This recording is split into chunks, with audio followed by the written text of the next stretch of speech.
السلام عليكم. إلى كل عشاق السياحة الداخلية في المغرب، أدعوكم لزيارة إحدى المدن المغربية الساحرة، ألا وهي مدينة وزان. مدينة التاريخ والحضارة، مدينة تنبض بالحياة.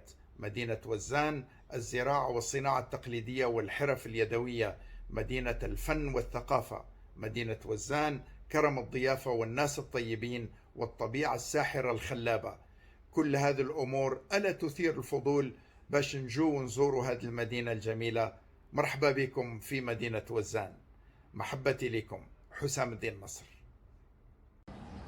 السلام عليكم ورحمة الله. هي الرقعة اللي ارتبط الاسم ديالها عندي ومن الطفولة بجمال الطبيعة، بنقاء الطبيعة، بالهدوء، بالطمأنينة، بالسكينة. هي المدينة اللي كيحتفل الأهل ديالها بالزوار ديالها في مناسبات مختلفة، عند المواسم السنوية وأيضا عند جني ثمار الخير. هي بلد التين والزيتون، بلد النور للعيون. هي كتجلب فيها جلبة والزربية، فيها فن وفنون. مدينة أشتاق دوما لزيارتها رغم السنون. وزان الصديق فيها وفي، وأخ لا ينكر ولا يخون. تحية لأهل وزان ولمدينة وزان. السلام عليكم، معكم كوثر حمومي، وزانية صحفية بقناة ميديان تيفي.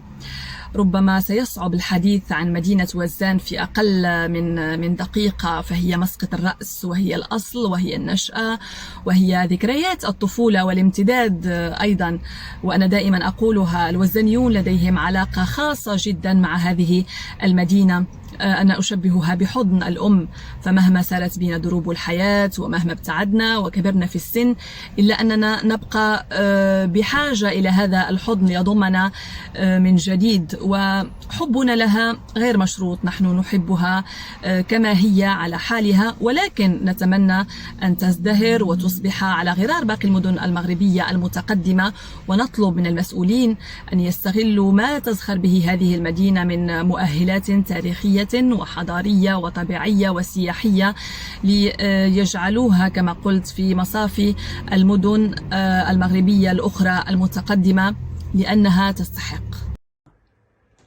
تحية خالصة من القلب لناس وزان دار الضمانة، أهل العلم والدين والمعرفة وأولياء الله الصالحين.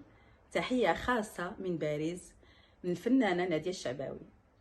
حسن مكيات، رسالتي إلى أهل وزان. ماذا عسى أن يقول مدينة وزان؟ مدينة وزان طبعا هي اسمها يسبقها، مدينة معروفة ضاربة في عمق التاريخ، مدينة معطاء، أعطت وما زالت تعطي على مختلف المستويات، لأنها مدينة تلاقي بين الشمال والجنوب وجسر العبور نحو البحر الأبيض المتوسط، ومدينة كذلك معروفة بالزهد والتصوف ورجالات العلم والفقه والأدب.